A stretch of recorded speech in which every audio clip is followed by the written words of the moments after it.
Ladies and gentlemen, welcome to Retro Warriors episode 357. Woo. As always, I'm your host, Justin Baker, and as always, I'm joined by resident old bastard Chris Saturn. Hello. Hi, Saturn. Hi, Justin. We do have housekeeping. We do. And it's that shit is just real weird. Yeah. It's just bizarre right now. Anyone on the Uncut already kind of knows, but our shit is just so weird right now. Scheduling, just life is bizarre. Obviously everything's off kilter because I was in New Jersey for 4 days, so we were recording late, and then it just everything. Yeah, it's just been a mess. Shit's fucked, right? Shit's fucked. The shit's fucked. Shit is full. So if this episode is weird or has a weird rhythm to it or whatever, then I'm sorry. Also, I'll just be honest. Mm-hmm. Right now is the first time I've looked at the notes for this episode. I literally, I don't even totally remember what the topic is. I'm just hoping Justin's childhood. Hoping Saturn can. I feel like, when you have that dream where you have a test you didn't study for. Right. That's me right now, and all I've got is a 20-minute buffer of news before I have my test. That's all right. This week's topic is advanced trigonometry. Excellent. I know of that word. So that'll be great. My week. I've put in a lot of hours of RimWorld. An obscene amount. Many, many hours. Obscene for me. I'm probably pushing 30, 35 hours on it. Yeah. And I'm still in my first colony. I picked it up because I've been assured that it was Dwarf Fortress, but more approachable. Mm-hmm. And I will say that it is more approachable. Mm-hmm. And it is very obviously and openly inspired by Dwarf Fortress and kind of other colony builder simulation type games. Right. I mean, I sat down and within an hour, I was kind of rolling. I kind of had a basic understanding. I had my dudes going around doing different stuff, and I was getting stuff done. It took many more hours to really understand all the systems, but just sitting down and getting going in it takes significantly less than a day, which is how long Dwarf Fortress takes. That's an obscene amount of time. It's a lot. Well, Dwarf Fortress, it's like, one, you have to understand all the complex systems. All right. Then you have to understand the complex interface. Okay. Then you have to understand the complex inner workings between the actions you're performing and how your dwarves interact with that, because you never interact directly with your dwarves. All this is terrifying to me. I don't know if that was ever clear to people that have never played Dwarf Fortress. You don't command your dwarves. They're not Sims.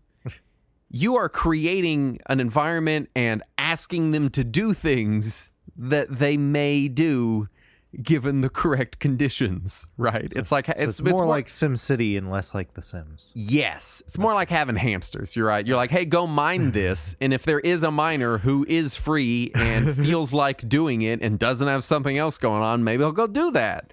Or maybe he went crazy and he's off murdering someone right now. These things happen. You don't really know. Right. Whatever the video game equivalent of an unreliable narrator is, that's what Dwarf Fortress is full of.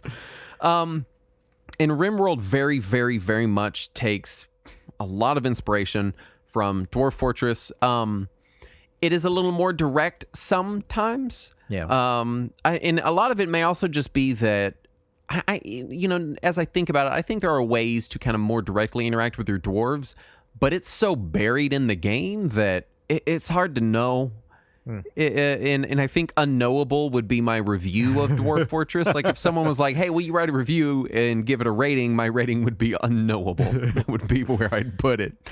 RimWorld feels knowable. That's something. Everything feels... The scale is not too dissimilar, but it feels smaller. And it's just a little easier to understand. But... And this is...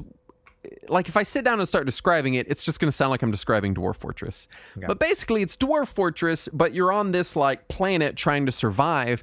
The difference is you have an end goal. There is a goal in the game. You want to get off of this damn planet. And there's, a research tree. So it injects, a little bit of kind of that sort of strategy game mythos of hey, you're researching new technology to figure stuff out and all working toward building a ship to get off the planet. Yeah. And so having that goal in mind is nice because sometimes in these types of games you hit this point where you're like, all right, everything's chugging along pretty well. I spent a lot of time. I got everything working good. And then you just sit there for 20 minutes watching the wheels turn and you're like, well, what am I doing now? Right. Because now I'm burning resources. Now I'm just sitting here, right? There's only so much of every resource on this planet. I got to get what I can. So having that goal is nice as far as having an objective. It makes the entire experience feel a little less creatively driven compared to Dwarf Fortress. Yeah. And it also feels a lot more coherent compared to Dwarf Fortress. Dwarf Fortress is one of those games where every time something happens, it's hard to tell if that part of the game is just still broken or if it was supposed to be that way. It's impossible to know, right? Yeah. You just have no idea. And there's like terms in Dwarf Fortress and stuff where people are like, oh yeah, well, I had a cat explosion in my mine.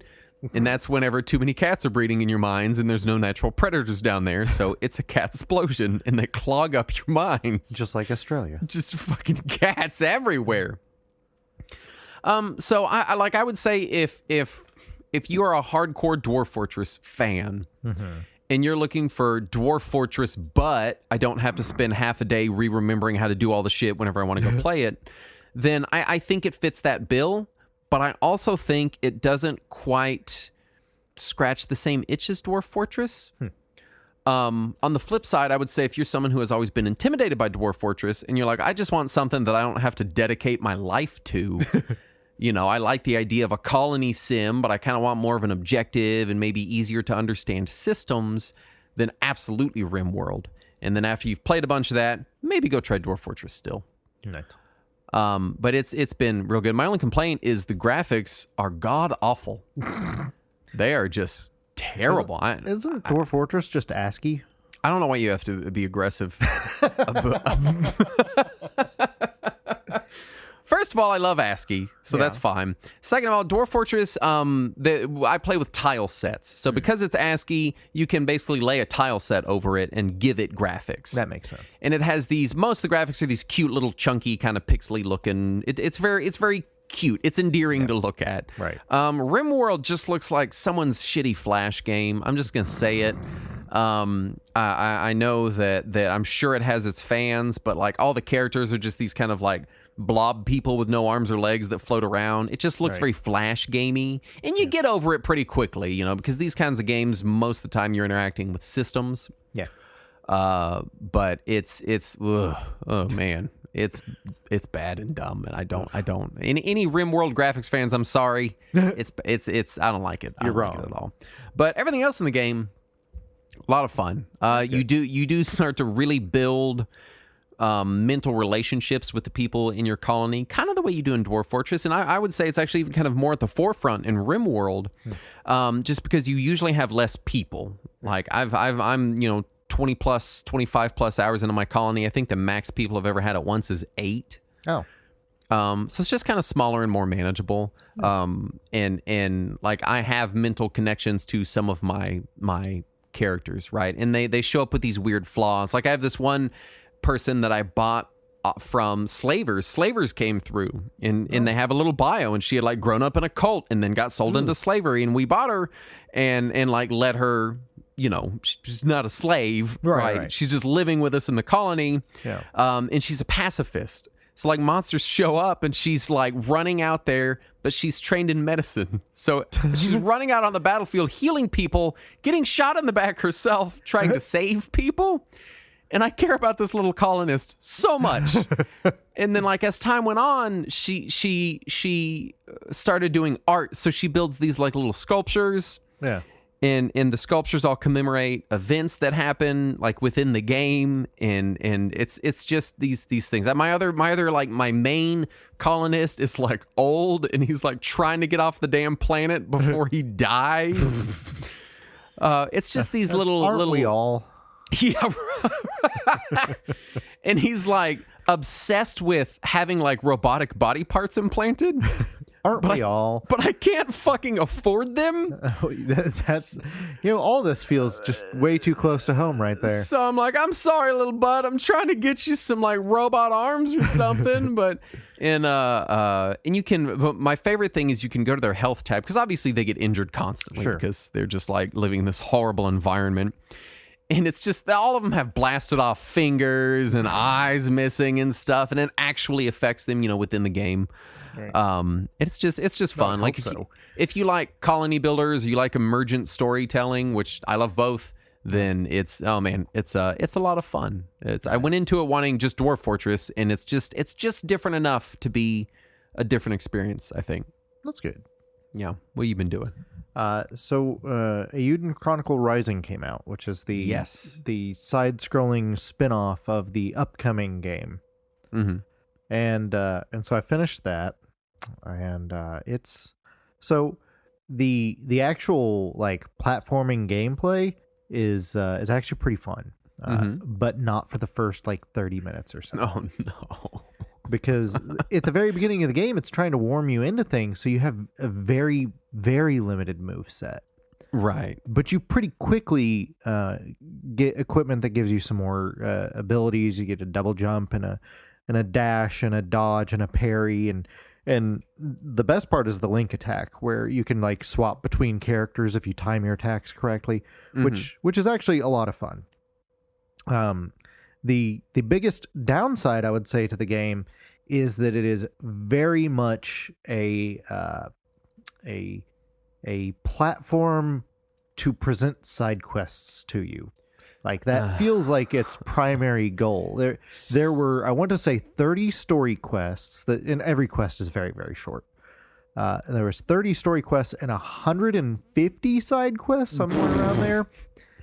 And then once you finish the game, there's another like 75 to 100 side quests. I didn't like keep track of them. There was just so many. Like every time I would go to town, there'd be little dots above like 12 people's heads. Yeah. And I'd be like, oh, I guess I'm going to go do all this real quick. And the thing is, most of those side quests sound on paper like they would be terrible, because it's all just things like go kill this enemy or collect these random drops from the forest or whatever. Right. But the actual gameplay of going to the forest and killing enemies is fun enough that I was like, oh, good, I need another excuse to go do that for a few minutes. Yeah. And so the actual gameplay loop was decent enough that it kept me going. The graphics look a little wonky. Yeah, I watched, because I thought this was Eiyuden Chronicle. I didn't realize it was the spin-off game, because I saw you playing it and I was like, oh my god, is that out? And I watched the trailer, and the graphics feel very kind of Flash animation-y. I would say it's a little better than that, but not a ton better. They do try to do that whole out-of-focus background thing like Octopath Traveler does. Yeah. But it doesn't have any depth to it. It's all just flat 2D. Yeah. The characters, some of the characters, especially the NPCs, just look stupid. I'm just gonna say that they look dumb. No, you talking design? Because yeah. Okay. Because when I was watching it, really my biggest issue, because I saw very little of the characters because it was a trailer, so they're moving everywhere. Yeah. My issue was the animation looked. It was that weird sort of floaty. Right. Like it looks like construction paper over a background kind of animation. Yeah, and it's going to look like that for most of the game. I did get used to it pretty quick though. Yeah. And I got used to most of the art direction and art style by the end too.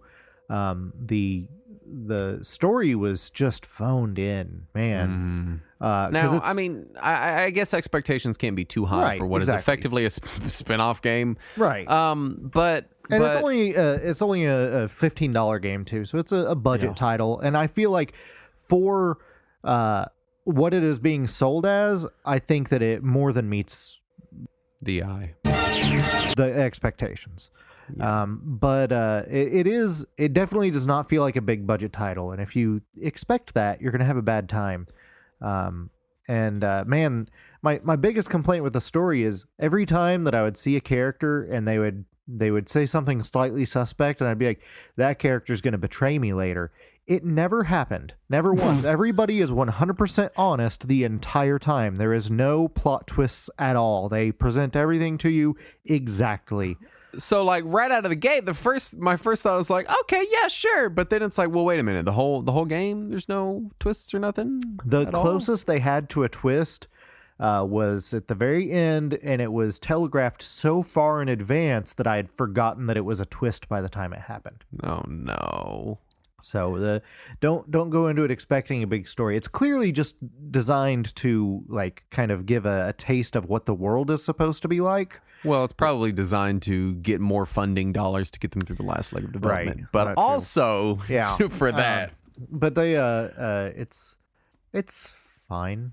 Now, is it the same art and art direction as the main game? Because Not from what I've seen. Okay.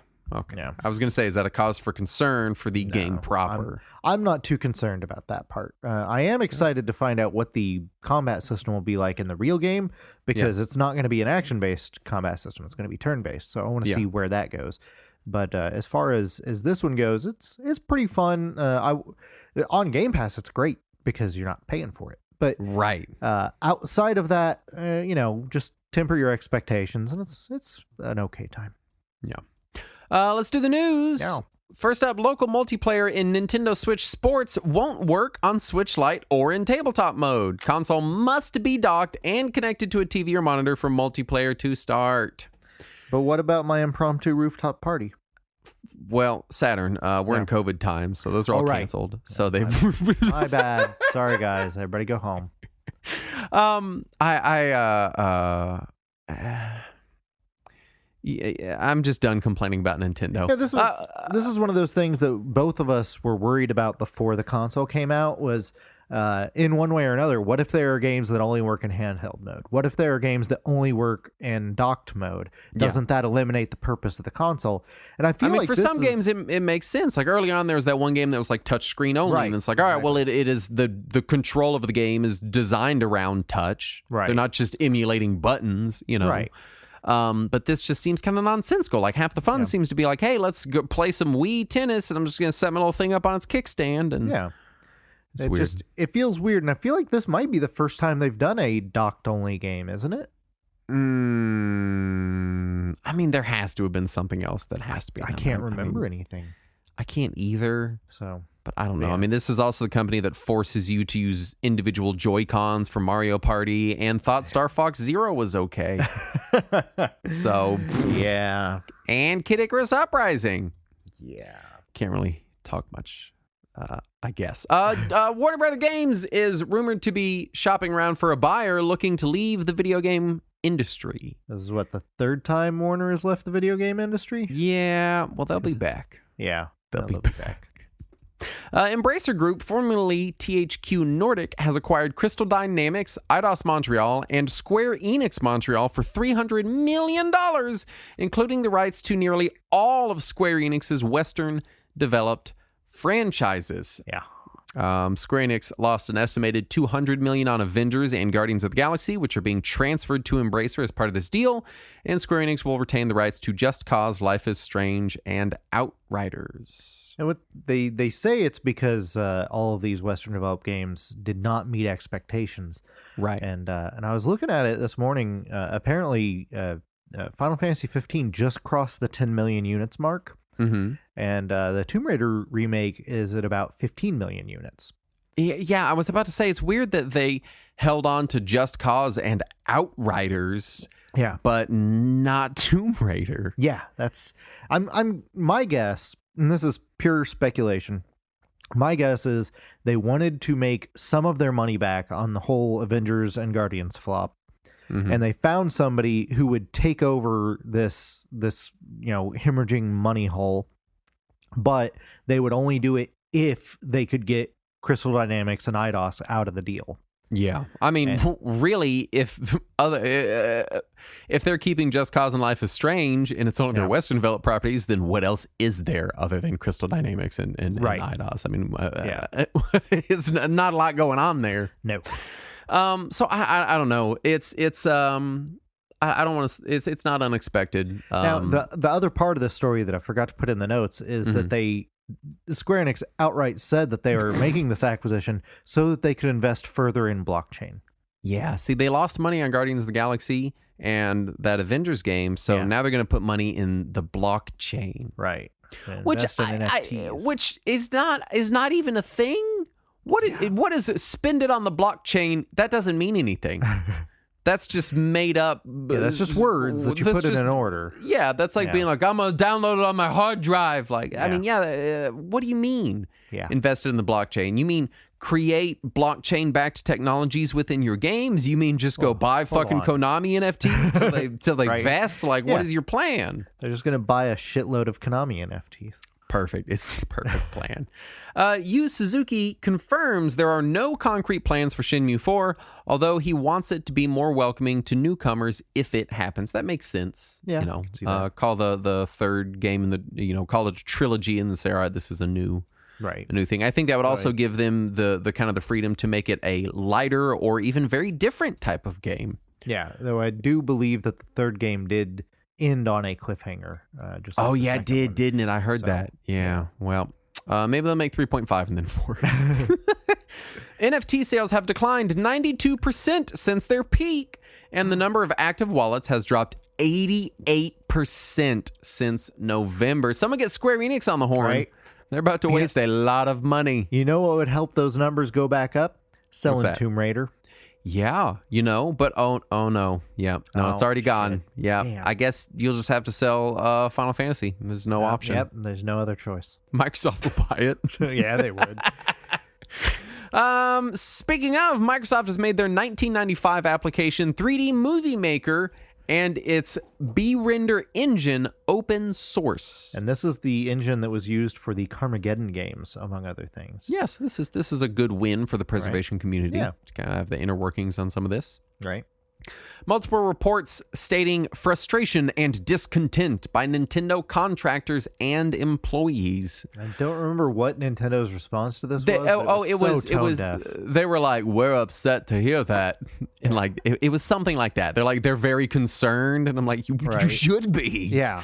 Although frustration and discontent in the video game industry, I mean, what? Yeah. Where's this coming from? Right. Never. Who would have thought? Genshin Impact surpasses $3 billion on mobile, averaging $1 billion every 6 months. Mobile's dead, right? Woo, man. I've heard mobile gaming is just dead. Yeah, totally dead, Saturn. Sorry. Fortnite and Genshin Impact don't count. Pack it up, go home. You know, it's that Angry Birds. They're not making money anymore. They just don't. Miss Pac-Man, Ocarina of Time, Civilization, and Dance Dance Revolution is a list of very disparate games that have all been entered into the World Video Game Hall of Fame. Yeah, that's a weird collection, but those are all good games. Those are Yeah, all I'm not worthy. upset by any of it. Right. EVE Online announces a partnership with Microsoft Excel to allow the game to import and export directly to the popular spreadsheet client. Did you see the actual announce of this? No. So it was some kind of Eve convention or something. I don't know, but it was a packed auditorium filled with Eve players, and as soon as they showed the Excel logo on the screen, the room just burst into applause. They looked so happy to just be able to directly import and export to Excel, which, from what I've heard, EVE Online is basically a spreadsheet simulator anyway. I mean, here's the thing. I've played EVE Online, Yeah. and I don't know what the fuck they're doing with Excel. I have no idea. I mean, I guess like if you're doing like ship manifests or like there's a lot of like exchanging of lists. You know what I mean? And also, So I guess that makes sense. all the different companies and Companies and trading and factions moving all that parts stuff. around. Yeah, totally.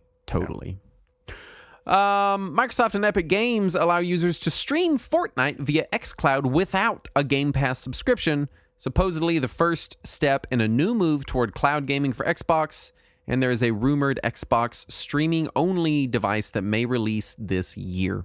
I think that's a good move. They also seem to be claiming that any purchased digital titles will be streamable through this new service, whether they are on Game Pass or not, which is something I'm very happy to see. I won't be using basically any of this, but I'm glad that it exists. Right. I'm not upset.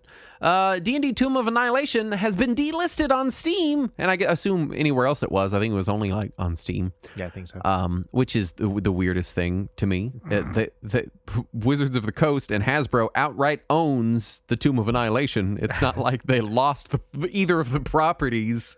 Maybe they signed a contract with somebody else to make D&D games, and part of the contract was you can't sell your own anymore. It still doesn't make fucking dumb. sense. It makes no sense. They own all of the shit in that game outright. It's all their stuff. Like, unless they just, and this would not be out of character in the tabletop space, unless they just had a really stupid, nonsensical contract with whatever the game company was. Right.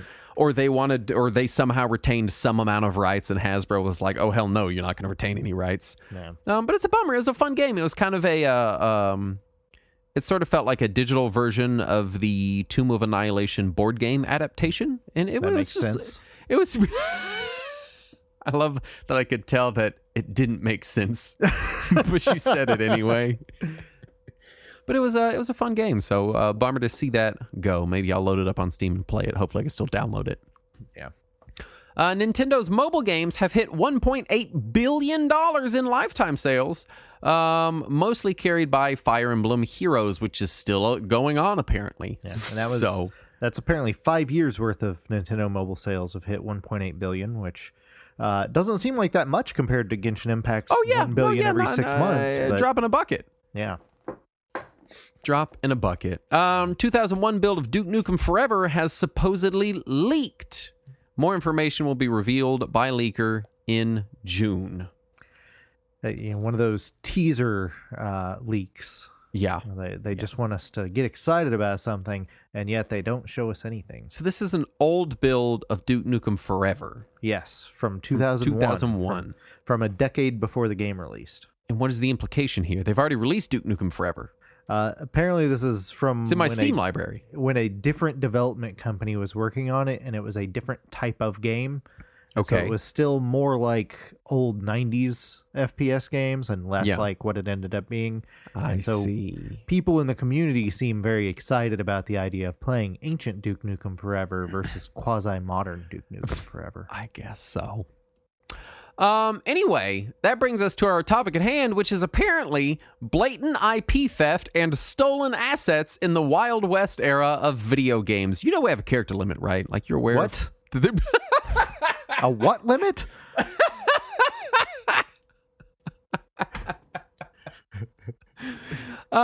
So this is going to be us taking a look at early video game IP theft, which sounds like something that there wouldn't be a whole lot of, but there is. There's there's a freaking ton. So I had to trim a lot from the notes just to make them wieldy. Yeah. So Saturn, why don't you take it away on IP theft? Yeah. So we're just looking at the earlier years, 70s, 80s, maybe some 90s. And I'm not planning on looking at stuff that was officially licensed because that's not in scope. But there are a couple of things that I left in the notes that were at one point licensed and then had the license revoked, and it led to weird, awkward, altered versions of games later. Yeah. But basically, for people who weren't alive then, for people who were too young to remember that era of gaming, video games were popular, but they weren't a huge deal. They weren't a cultural impact. And so because of that, they could get away with borrowing assets from other works. And usually people wouldn't notice or care because there's no money in it.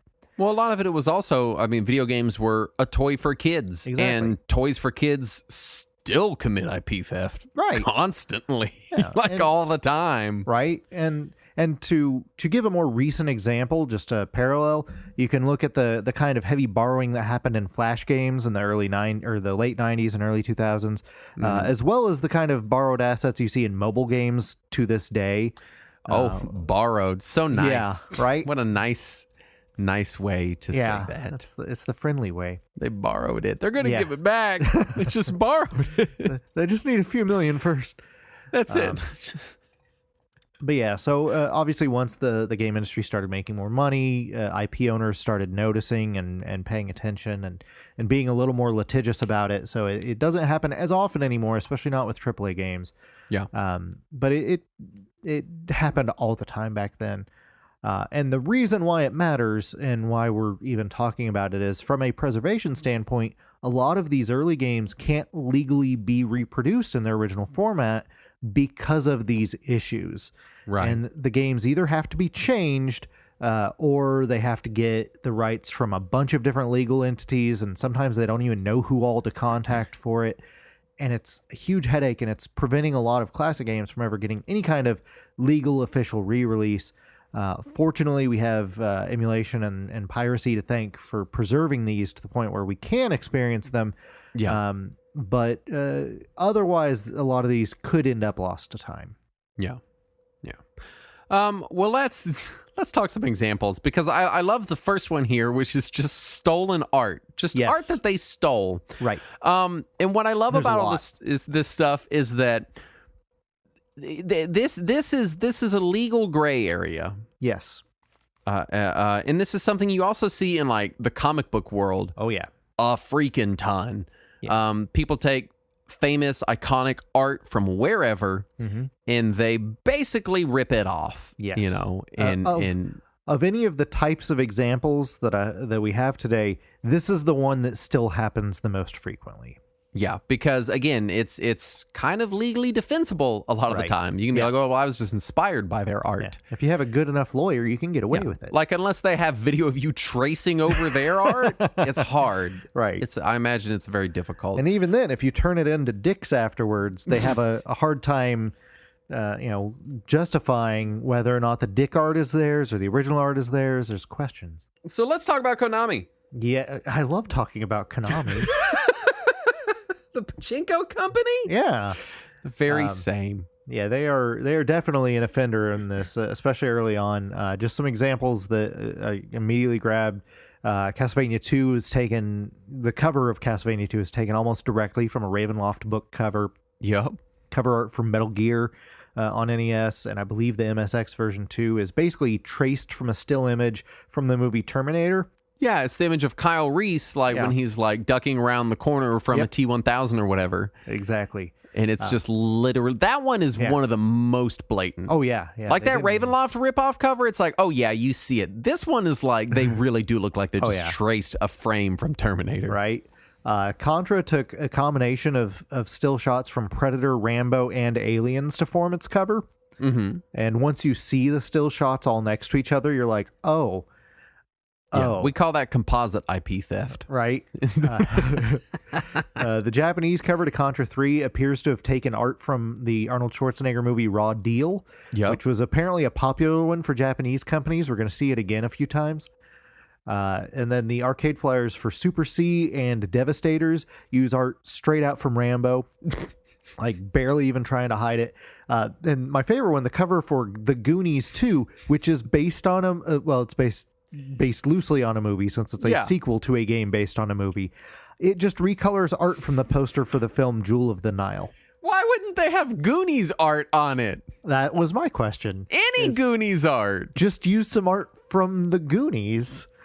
And the It's Goonies had a there. great cover too. Right? I assume they used that cover on the first game. Who knows? That one only came out in Japan. One day we need to talk more about the two Goonies games, because they're Fester's Quest level fucking bizarre and weird Right. Yeah. as to why they exist. Yeah. Just in general. For years I thought maybe there was a Goonies 2 movie that I somehow never saw. Right. It was just like out there and like it just, my video store didn't have it or something. It wasn't until the internet became more prevalent that I was able to learn that no, there never was a Goonies 2. It's just the name of the game. And why the fuck would Goonies 2, the game, come out here, but Yeah. not the first Goonies game where the movie came? It makes no sense. It's just the most bizarre thing. All right. All right, so getting away from Konami specifically, though I might also still reference them later. The Japanese and European cover of the Mega Drive version of Golden Axe features art that's based on a still shot of Dolph Lundgren's character He-Man from the movie Masters of the Universe. Yes, loosely based on He-Man, the Masters of the Universe. Right. The art for Capcom's game Mercs uses art of Schwarzenegger, both from Commando and Raw Deal, as the two different characters. Bloody Wolf uses some Arnold art from Commando, as well as art of Stallone from Rambo. Yeah. They really love Commando and Rambo in Japan, I'm guessing. Yeah. I mean, Commando was big here, too. Yeah, Well, true. both of them were big. They were huge here. Oh, yeah, absolutely. I'm just saying that they loved them to the point where they felt the need to draw those characters over and over again. Yeah. Tons of games steal either art or still frames or promotional art from Arnold's Conan movies. Among them, you've got Rastan Saga 2 from Taito, Golden Axe 3, the Japanese version from Sega, a game from Epix called Legend of Black Silver, and I saw a whole bunch more, and it gets hazier to the point where you're like, okay, I can see the influence, but it's not direct. Right, but it's not some a of them full-on are ripoff. Yeah, some of them are direct. Oh, yeah. The cover of Bare Knuckle 2, which is Streets of Rage 2 in the West, it takes a picture of Jean-Claude Van Damme, as well as that frame of Arnold Schwarzenegger from a Japanese energy drink commercial. All right. And that's, of all the places to take inspiration, Yeah. the energy drink commercial, which if you haven't seen that commercial, go watch it. It's amazing. Yeah. I love old Arnold Schwarzenegger Japanese commercials. They're fantastic. Anyway, the arcade flyer for SNK's Mechanized Attack takes Arnold from Terminator alongside Christopher Lambert from Highlander.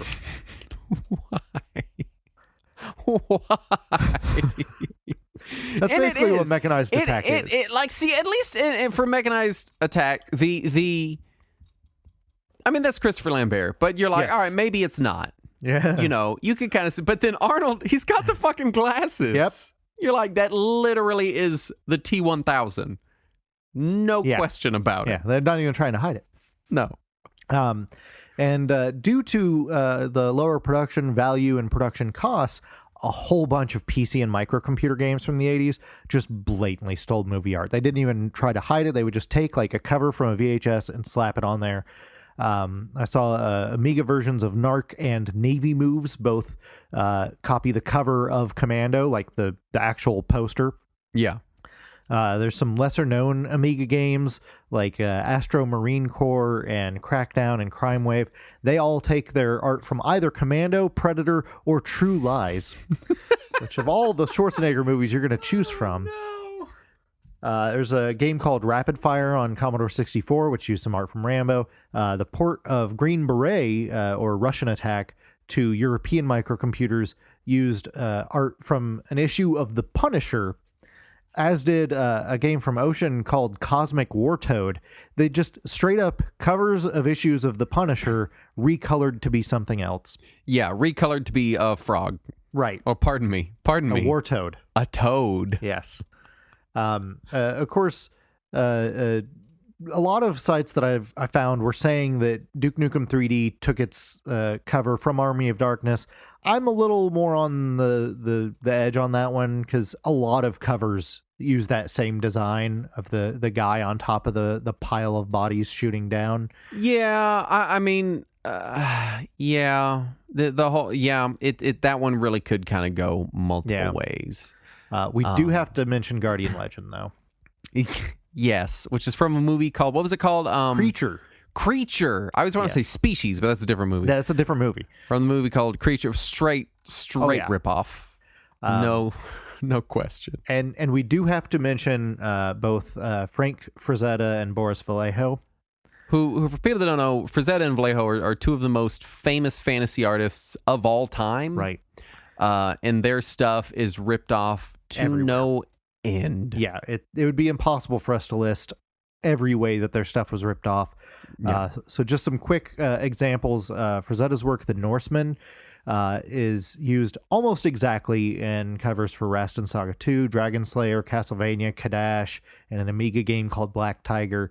Vallejo's work called The Magnificent is used almost exactly on covers for games like Curse of Babylon, Dragon Lord, The Magic Candle, Kobayashi Naru, Fears, and an expansion pack to The Bard's Tale. And that expansion for The Bard's Tale just seems to grab art from a bunch of different places and just jam them together. what gets me is Vallejo is not above doing like Right. video game cover art. He You did know, stuff for Sega for quite a while there. yeah, like it's not like they couldn't, like Frazetta. Like I don't remember when Frazetta died. But I want to say it was like he's not been around for a lot of this, Right. right? Or if he was older. When did Frazetta die? Hold on, let me see. I'm gonna look this up because I don't like he did like pulpy stuff and things like that. He died. Oh my gosh, he died in 2010. Oh, dang. Wow, I didn't know he lived that long. So I guess maybe just didn't want to do video game covers. But Boris Vallejo. He had no. What's funny is Boris Vallejo did the U.S. Cover for Golden Axe 3, and it was this nice original Vallejo art. And then in Japan and Europe, they just basically copied the cover from Conan the Barbarian. Like, you already paid the guy. Just pay him a little bit extra to use it in other regions. No, impossible, Saturn. It's impossible. Just impossible. But no, I did find an article from Hardcore Gaming 101 that has a lot of these pictures. So if you're wanting to actually see the pictures of some of this art that's ripped off, they have an excellent article that covers a bunch of this stuff and a lot more that I didn't get to because I didn't just want to copy their article. Right. So definitely go to Hardcore Gaming 101. You can check out some of these ridiculous copies. Yeah. Let's talk music because there's a good amount of it. Oh yeah. That was also a thing that they just assumed nobody cared about. I mean, it was chiptune, so it doesn't count as piracy, right? That's how the law works. Yeah, it's not real music. It's that fake music. Yeah, it's just bleeps and bloops. Yeah. So Frogger is one that basically stole its entire soundtrack. Almost every song in the original Frogger from '81 is just a stolen piece of music. Yeah.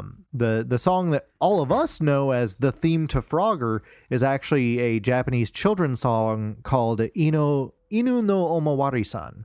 Mm-hmm. And when I first heard that, I was like, I'm sure it's similar, but it can't be the same. And then I looked up that children's song, and no, it's the theme to Frogger. It's literally it. They didn't even try to change it. They did nothing. And that's why the original version of Frogger has never been re-released since the late 90s when suddenly people noticed.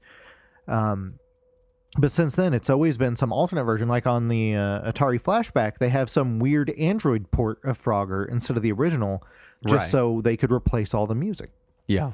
Another Konami one from back then, Track and Field, used the song Chariots of Fire with no permission. They just, whatever. We can just take, it's Konami. They're like, we'll take whatever we want. Exactly. Stole all this art. Yeah. And they removed that from the DS re-release of the game, and they replaced it with not Chariots of Fire, but very similar. Yeah. Another one that I had always noticed and thought was obvious was Bomb Jack, the arcade version. The second level music is the Beatles' Lady Madonna. And the director of the game insists that they got full permissions for that. There's no way, right, on God's green earth that they got permission to use a Beatles song in Bomb Jack. Yeah. And every no time, fucking way. Right? Every time the game has been re-released since then, Tecmo has replaced that song. Who knew that they would have to replace that? I can't imagine why they would do that. Because clearly it was licensed. They had permission, Saturn. They had permission from all of the Beatles. All of them. They all said so. They're like, it's fine. Even John came back and was like, yeah, that's great. Yeah, we, the Beatles, state that. The one I always fall back on is the theme to NES Teenage Mutant Ninja Turtles. Mm-hmm. Is Queen's Stone Cold Crazy. See, I never heard that until you said something, and then I went back and listened to it, and I can definitely see that. See, it is. I mean, it's pretty dead on. There's also, and I don't know if you have a list here, but a bunch of Journey music gets ripped off. Oh, in NES games. I mean, lots of Journey music. Hell, Journey had their own game on, what was it, Atari? Atari, yeah. You know? And then, a lot of Journey music ripped off in NES games for some reason. Oh, yeah. And another one that people like to point out is Robo's theme from Chrono Trigger. Its bass beat could probably be lifted entirely from Rick Astley's Never Gonna Give You Up. I never hear this one. I can Oh, never hear this one. there's- I need to hear there's them like laid directly over each other. There's a I lot guess. of YouTube videos that just lay them on top of each other, and then it Yeah. becomes very obvious. Yeah. Another one that got some legal attention was Taito's Rainbow Islands. The song that plays while you're playing the game pretty heavily borrows from Somewhere Over the Rainbow, because Somewhere Over the Rainbow is public domain in Japan, but not anywhere else in the world. Right. So when they eventually ported the game to home consoles in other regions, they made an original song that just replaces that one part of the song that would have gotten them in legal trouble with a new melody, and then leaves the whole rest of the song completely Makes untouched. it just legally distinct enough. Exactly. Of course, Earthbound and the whole Mother series have had some issue with music stuff, yeah. which I think we've mentioned on other episodes. Yeah. I mean, we went into it, but yeah. it's a lot of just, hey, we're just going to steal this. Yeah, I mean, there's a lot of stuff that was, quote, heavily inspired by Chuck Berry and Tom Petty and the Beatles. They reference the Beatles in the game several times. The music that plays when you wake up is basically the song Good Morning from the Beatles, or Good Morning, Good Morning. Yeah. And they use a lot of samples in Earthbound in the music, including a sample from Sgt. Pepper's Lonely Hearts Club Band. That's fine. Yeah, The no one will Beatles gave notice. them permission too. They just Totally. wrote a letter to all of Japan that was like, "Yo, Japan, we the Beatles state that you may use our music for Bomb Jack or Earthbound or whatever. We don't care." Someone lost the letter though. I so could that's- see a letter from Ringo that just says, "Oh, I love Bomb Jack." Anyway, yeah. As we mentioned in the, I think it was the Yuzo Koshiro episode, we had, that Ys borrows a bunch of cues from Metroid, Yeah. and jingles and music and etc. One that I had noticed back in the day is there's a PC game called Aversion that I had picked up on Steam more than 10 years ago now. And it just straight up used the music from the Famicom game Kokoron. And eventually people noticed, and his game started getting some sales, so he replaced it with a different song. Yeah. And another one was the demo for Final Fantasy VIII on PS1. The song that plays when you're approaching the military practice thing that they're doing, the drill, is pretty much the same as the theme to the movie The Rock. Well, just rip off The Rock. Nobody's ever watched The Rock, right? Yeah, it's fine. It's this little underground, unknown movie. We've not all seen it 900,000 times if we I lived in the... What? How have you not? I've seen it once. It was like on TV for the whole of the 90s. Yeah, I turned off the TV. Oh my gosh, I've seen The Rock so many freaking times. I don't think ever once I've sat down and been like, I'm going to watch The Rock, but I've seen it, I don't know, It's just always there. 15, 16 times. When you only got like 30 channels, you Right. got to take what you can get. Yeah, I'd just turn on the PlayStation at that point. Ridiculous, Saturn. Who had a PlayStation? What? What? Nobody. And I do have to mention, and I don't know if this counts or not, but the original versions of Lemmings on every console had these MIDI covers of mostly public domain songs, Yeah. and some songs that are questionably public domain. And they have removed all of them from the recent ports. Sony has just replaced it with this dumb, lame soundtrack now. And at least leave the public domain ones, because those were some really nice, catchy tunes. It seems to happen a they're lot gone with older games, especially pre-NES stuff, where it was much more likely that they would just kind of use whatever was around. public domain, whatever. That whenever it comes to re-releasing, companies err on the side of caution of like, hey, we're pretty sure this is public domain, Right. but let's just take it out and I'll worry about it. Right. And so you see a lot of public domain music getting kind of thrown by the wayside because it's like, well, is In the Hall of the Mountain King public domain or not? I don't know. Maybe let's take it out. Yeah. So it's that seems pretty common. Oh, you yeah. know. Yeah. Let's go ahead. No, go ahead. Let's talk about a more sophisticated type of theft. Yeah. Although this one, I feel bad calling it theft. All right. Well, Because I think some of this falls into parody or Yeah, or homage fair use, or, you know. yeah. And so it's worth saying that some of this, so far we've talked about a lot of the art and music, it's theft. Yeah. Like if you trace some art Yeah. and then draw sunglasses on a guy, that's not That's not original art yet. You've stolen that. Like, Yeah. that's stolen. And maybe I don't know enough about art. Maybe an Right. artist will write in and be like, no, totally tracing something and then drawing sunglasses is totally an homage. Right. But to kind of, I guess, the layman, most of us would kind of consider that like, oh, that's not totally cool, you Right. know. It certainly feels like it is in the vein of theft.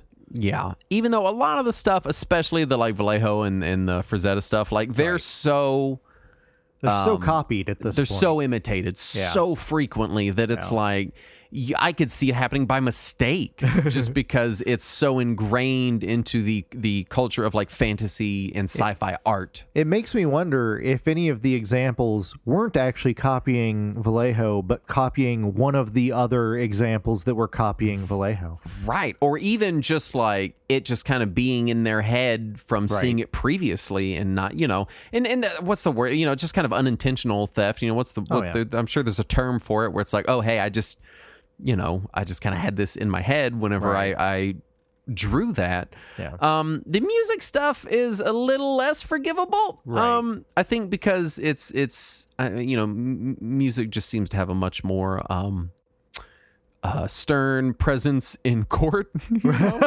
It seems more defended and defensible. You gotta than watch art. what you're saying, or Metallica's gonna show up. I mean, I guess it makes sense. And I don't know anything about IP law or being artistic or any of this shit. I'm with you there. But in my head, I'm like, all right, if I drew a picture, like even if I was looking at something, I still drew that whole picture. Sure. But if I'm playing a tune that you wrote, then I'm playing the same notes that were in your, you know what I mean? It Right. just feels slightly less original than... It feels more reproducible. Yeah, because I can perfectly reproduce these parts of your song 100% accurately just by playing the same notes on Right. the same instrument or whatever. And so, you know, where at least with a picture, you can be like, no, I sat down with my hand and my pencil, I drew that whole picture. While staring at theirs. While staring at theirs, while it laid over top of theirs with a light behind it. But the music stuff that feels more in the realm of something that we would see people in court over. Oh, yeah. Right. And often did. do. Yeah. As far as we're getting into kind of stolen plot, characters, assets, premises, just anything kind of Right. more generically lifted, Yeah. is it's a little vaguer. Yeah. A lot of these you could call homages or Yeah. or you know, at worst imitations. I don't know about theft. And some of these would be called parody or Yeah, homage. totally. And Heck, have a couple been of them I by think we courts. did on our show a couple Right. episodes ago. There is one of these in here that it's theft, and I'm going to Yeah. call it theft whenever we get to it. But go ahead and take it away with this one. All right, so first we'll start with Splatterhouse. Yes, Because obviously Gremlins. Yeah, it's plot to basically just Gremlins. Gremlins. It's Gremlins mixed with Plan 9 from outer space. Watch that. Wait, isn't that just Critters? It's basically Critters. So they took the Jason Voorhees mask and Yeah. put it on the player character, and then just have him, you know, gorify things. Yeah. And it's pretty clear what the homage was, but Yeah. I guess NEC America was a little worried that that was a little too on the nose. So for the U.S. release, they had it recolored to a red mask instead of a white one, because that makes it okay. Yeah. Well, also, I mean, and I'm sure it's not the case in other countries, but the hockey mask is so culturally associated with the Jason Right. Voorhees, even back then, Yeah. that it's inseparable. I think they would have not seen any legal action whatsoever, but I get the fear, you know. Oh yeah, yeah, and it's not like, and maybe it's because there was a Friday the 13th game in the U.S. Maybe that's Yeah. why they were more worried. I don't know if that same game had come out in Japan. or Really, whoever did Friday the 13th should have just licensed Splatterhouse and made them call it Right. Friday the 13th here, because it's a way better game than that Friday was the 13th. LJN. Oh no! They couldn't afford that. Good God, LJN couldn't even afford a logo. Nope. They could afford the just- Friday the 13th license though. Yeah, apparently. Didn't they also do the Freddy Krueger game? They did. God damn it. They Why? did. Yeah. And one that, is pretty famous at this point is the whole Universal Pictures versus Nintendo over Donkey Kong, which Yeah. the courts decided was not a ripoff of King Kong. And I would agree with that. I feel like enough was different, but I can see where Universal was coming from. Yeah. I mean, one of them is a story about a giant ape kidnapping a woman, climbing a huge building, and someone Right. has to come save her. Right. And the other one is King Kong, so Right. totally different. It's different. I don't. Yeah, Yeah, but which one has Jack Black? If Oh, wait, both of them. Both of them have shit. if God, I'm just imagining like Jack Black voicing like Funky Kong. It's like, Isn't he going to be in the Mario movie? is he Donkey Kong in it? No, I thought. I No, don't he's remember. Bowser. He's Isn't Bowser, he that's it, Bowser. yeah. Which I don't fucking see that. What was I saying? Donkey Kong. Yes. I don't know, man. It feels pretty. It's Like it's if pretty on the nose. If it were all just the first level, that's pretty direct. But Oh, you know yeah. the other levels they're different enough that I'm like, okay, yeah. King Kong never went to the Pie Factory. That was the third movie, King Kong at the Pie Factory. It's just King Kong and the Three Stooges at the Pie Factory. The only time I ever watched Three Stooges is at Board Game Day in Waco. We go to this nasty pizza place that plays nothing but Three Stooges and Little Rascals. Nice. I watched so much Three Stooges and Little Rascals as a kid just because they were me like too. my dad's favorites from when he was a kid. Yeah. So he would constantly play either Three Stooges or Little Rascals. When I was younger, I watched them a lot just because they were the show that was like so cheap that it might as well be public domain. So Right. it was on in the middle of the night. I think they were public domain by then. Oh, were they? Oh, yeah. Yeah, I guess so. Let's talk Final Fantasy 1. Yeah. So it it borrowed pretty heavily from Dungeons and Dragons. What? And as we mentioned on the episode about Final Fantasy, the Beholder enemy was a little too close, so they changed it into a more generic enemy for the international release and renamed him to Eye. And I think he's Evil Eye in the more recent ones. But Now, you may not know this. The Beholder is one of the few fantasy creatures that Hasbro does own, and you can't really make your own Right. Beholder or they come after you. well, they they did. Yeah. So that one specifically, but there were a lot of other enemies that were Oh, yeah. pretty blatantly ripped off from the D&D Monster Manual. Also in FF1, the original magic system was a total ripoff of D&D's magic, the kind of spell slot Right. system. Which that was just literally a ripoff of the Jack Vance novels. It's referred to as the Vancian magic system in tabletop RPG parlance. Really, I think we could probably fill an entire episode on just games that stole assets from D&D. Oh man, that would be so much fun. I mean, you'd be bored to death, but it'd be a lot of fun. So yeah, I mean, realistically, if we're talking anything, we could just sit here and go, I don't know, Tolkien, and then everyone ripped everyone off, Yeah. right? Yeah, right. But yeah, Final Fantasy 1 specifically, that magic system was a pretty blatant ripoff because that's how D&D works. You've got Right. spells. You've got spells of this level. I can cast 3 first level spells. Yeah. Whereas Right. Dragon Quest went more off the wizardry route, Yeah. which had the MP pool, which eventually Final Fantasy did too. But Yeah. But yeah, a lot of the monsters in Oh, yeah. the Final Fantasy games are full on ripoffs of Absolutely. D&D monsters, which a lot of them are kind of ripoffs of Tolkien monsters. Fair, kind of yeah. directly, We talked about Rampage on our parody episode, I believe. yeah, I'm I would pretty say sure it's we went more into of a parody than a theft. But I did see it referenced many times as something that stole some ideas, and I don't know that I would agree with that. I think it is a parody of those ideas. I think it's silly enough, it's different enough, Right. it's interesting enough. Yeah. Because I remember growing up being a little bit annoyed that it wasn't more of a ripoff of like a Godzilla movie. Yeah. Because it was just different enough that I was like, it's not, I want to, I don't know. It just didn't quite do it. Yeah. I think Rampage is fine. Yeah. Snatcher, I'm sure we mentioned was realistically, in the grand scheme, not a lot was ripped off from Blade Runner, Fair. but a few really iconic things. Yes. Like the look of the main character, Right. you know, and there's the brown trench coat, right? Right. Feels pretty ripped off. Oh, yeah. It definitely feels like a strong inspiration at the very least. Yeah, but that's one where I'm willing to forgive it. Like brown trench coat and a handgun. Like, okay. Really, they were taking as much from Cyberpunk in general as they were from Blade Runner specifically. But there are some pretty clear allusions.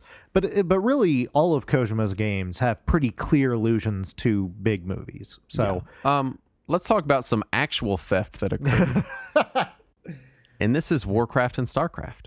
yep, yeah, StarCraft specifically Yeah. is, man, I mean, I'm relatively certain there was a court case. They did go to court over this, because it's so blatant that I'm blown away that Games Workshop isn't still fighting for this and for royalties, because man, is it direct. Yeah. And to the point that I kind of secretly wonder if that's why StarCraft has kind of been left to die a little bit, just because Warcraft, like, all right, Warcraft was different enough. Okay. StarCraft, especially with the Space Marines, was and just for people who don't know, we're referencing Warhammer, which is what Warcraft Yes. and StarCraft are both ripoffs of. yeah. So there was Warhammer 40,000, which is the sci-fi Warhammer, and Warhammer Fantasy Battles, which is no longer called Warhammer Fantasy Battles anymore. It's been redone into the Age of Sigmar. Yeah, it's not WHFB anymore. Oh, is it not called Warhammer anymore? It's still called Warhammer, Oh, but it's usually people just call it Age of Sigmar. It's like Warhammer : Age of Sigmar, the same way 40,000 is Warhammer : 40,000, or whatever. Anyway, StarCraft is the Space Marines are still called Space Marines. They're still blue, and they're utter ripoffs. Yeah. Well, they don't. They're not always blue. It depends on which player you are. Just like they're not always blue in Warhammer, Exactly. right? Yeah. The Zerg are a ripoff of an identical faction in Warhammer. Yeah. The Protoss are a ripoff of an identical faction in Warhammer. Yeah. Like it's so blatant. I forget the Warhammer Tyranids, I think it's Space Marines, Tyranids, and Eldar are basically what's being ripped off. And it's so blatant that I'm just blown away. That one is theft. Yeah, I right? just went to check to see if I could find some information about whatever inevitable legal battle there must have there been had to over have been this. something. And there's not even a reference to Warhammer on any of the StarCraft Wikipedia pages. Like, That blows my mind. it's not even mentioned, which is so weird to me. That one blows my mind. And maybe I'm just totally off base. Maybe like hardcore Warhammer fans are like, no, it's not even close. But like, man. Well, the story back in the day was that they were intending to make licensed Warhammer games. Yes. And then they wanted to make StarCraft a licensed Warhammer 40K game, and they just couldn't get the rights, and they were like, fuck it, let's do it anyway. Yeah. Which that's probably not the best advice. No. Yeah. It's. I mean, Warcraft was also. It was pretty close. Yeah. But I think just because, especially early on, it was this big whole orcs versus humans thing. Right. And orcs fighting humans, at least in my knowledge of Warhammer, which is very limited, is mostly a 40K thing. There's an orc faction in Warhammer 40K, and they're like space orcs, and they grow out of fungus, and they fly through space on these big meteorites and explode onto planets, and it's It's a normal thing. 40K is the most insane mythos in existence in the world today. So Warcraft felt different enough, but Warhammer, it did not. You mean or not Warhammer, StarCraft did not feel different enough from 40K. It feels just identical, Right. And then the last one that I wanted to mention, as far as characters, is Revenge of Shinobi, because people who played it back in the day remember the Spider-Man is there, and that was licensed. They did get the rights to Spider-Man from Marvel. They didn't list the copyright on the title screen when it first came out because Sega just had the rights to make Spider-Man games. They didn't think they needed to list it separately. Yeah. But the later revisions of the game on Genesis do say Spider-Man copyright Marvel Comics. They got the rights to Spider-Man. I never realized they had the rights for that. I always assumed it was a ripoff. However, halfway through the battle, he turns into Batman, and they did not have the rights to Batman. What? So it's just like a off-brand Batman, Yeah. but it's Batman. It's Bat person. And now they don't have the rights to Spider-Man anymore. So the current version of the game that you can get on like Steam or whatever, it doesn't even have regular Spider-Man. It has off-brand Spider-Man too. So you get Kmart Spider-Man and that turns into Kmart Batman. Exactly. And he's just recolored. Otherwise, he's still Spider-Man. He still hangs from the ceiling. He still shoots Did they webs just at you. invert his colors? Like, what did they do? I think they made him solid color, if I remember Okay. right. Okay. He's just like solid red now, instead in of- pajamas. or maybe solid blue. I don't remember. Yeah. But it's no longer officially the Amazing Spider-Man. It's like the interesting Spider Person. Yeah. And then also Godzilla shows up in that game at some point, also unlicensed. Godzilla is so Oh yeah, borrowed. ubiquitous. Yeah. So borrowed. That it's hard to even really like Godzilla's. It's kind of like Vallejo and Frazetta Right. art. Like he's so ubiquitous Yeah. that it's hard to not be Right. ripping off Godzilla if you have a large monster. In Right, something. yeah, if Oh, you you're got a going big for- monster, or you're ripping off Godzilla then? Right, Like, exactly. Period. So- You know. But that one is pretty on the nose though. That one's very Yeah. Godzilla-like. But no, yeah, you're right. Godzilla gets borrowed pretty often. I mean, heck, Reptar is basically Godzilla. Yeah. And then that brings us into the category that we're not going to cover on this show, but we want to talk about it briefly, which is the least legally defensible for the most part. Which Well, is in this industry anyway. Yeah, in this industry. This is stolen gameplay. So this is games that just literally lift entire systems from other games, which... So there's this tricky thing where like trademarking and copyrighting gameplay, types of gameplay, is apparently really hard to do. Right. Or there's some difficulty with it. Yeah. I know that people run into it in the tabletop industry, like it's not possible to patent a type of tabletop gameplay, so anybody can just literally come in and lift exactly what you did and put a different skin on it. Right. Right. Which sucks. And I imagine that some of the difficulty in copyrighting gameplay systems extends from that into video games. If I were to guess, I'm not an IP lawyer. Shockingly. The earliest examples that I know of legally, you had a billion different Pong clones, and judges and courts seem to rule that that's fine because it's all based on, tennis anyway.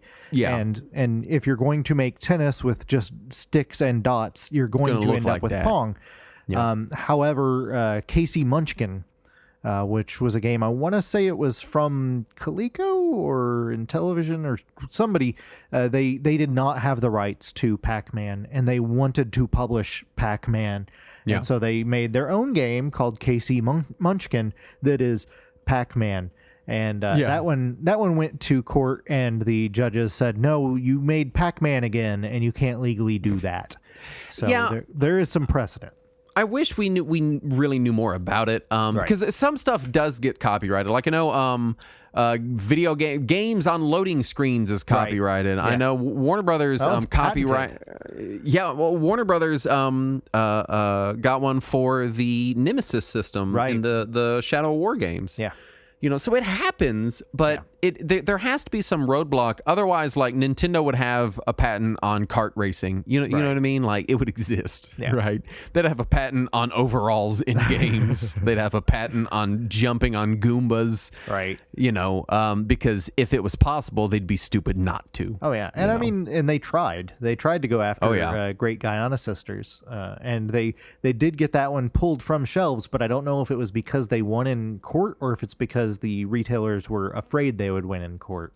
Yeah, or they just threatened the company to the point that they're Also like, possible. we're not even going to go for it. Yeah. Anyway, that brings us to final thoughts, which is, man, people steal a lot of stuff. They do. There's a lot of stealing going on, especially Vallejo. Man, if you look up just a list of video game covers that stole from Boris Vallejo, It's there's crazy. so many. It's great. It's amazing. We just ripped off Retronauts. I mean, that was Did we? That's where we came from. This episode or in general? Just in a general broad sense, yeah, right? Yeah, we always did that. Just making sure I didn't accidentally double rip them off. There's less of us. That's so, true. You know, there's usually more than two. That's our legally distinct identifiers that there's less of us. Also, when Justin transforms, it's into a not Batman. It's legally distinct from Batman. And if you like the show, you can go to our legally distinct Patreon, which is legally distinct from Retro Warriors Patreon, by being at a different URL, which is patreon.com/Retro Warriors. You just said it was legally distinct from Retro Warriors Patreon? Or from Retronauts is what I meant to say. Yeah. You were almost there. See, even our name is so close. I don't even know which show I'm on anymore. I've given up trying. It's Jeopardy. We're on Jeopardy. What is our Patreon? You can get uncut versions of this show. You can get Talking Wizards. You can get After Hours. You can get cool stuff there. And we want you to go there and maybe give us money if you want to. You can also rate and review the show, which is great and is free. If anyone tries to charge you to rate and review the show, you tell them to get bent because that's free. Yeah. But we want to thank the following patrons starting. Just imagining somebody's like, yeah, that'll be $1. No, get bent. Okay. Starting with Mark Schwickendie-Offmeyer. And Atari 2600 consultant Marlowe 221. Platform Agnostic. Khonshu. Sean S. Luke Saracen Clark. Ridley Scott's mom. Zero Scroll. Michael Castro. And Mr. Jiggyfly. Are all the patrons we want to thank for making everything around here possible. Indeed. We appreciate them from the very depths of our shallow, blackened hearts. Anyway, we hope you liked the show. If you didn't, you could leave a review. For a second there, I thought you were going to say, if you didn't, you could get bent. You could get bent. Well, you could get bent afterward, please. Right. Please get bent. Wait until after you've told us what you didn't like, and then... and then get bent. Yeah, please tell us how we can improve, and then get bent. I knew this episode was going to get weird. There you go. I didn't know it was going to wait until the outro. Anyway, thanks so much for listening. We'll be back next week. And as always, let us cling together.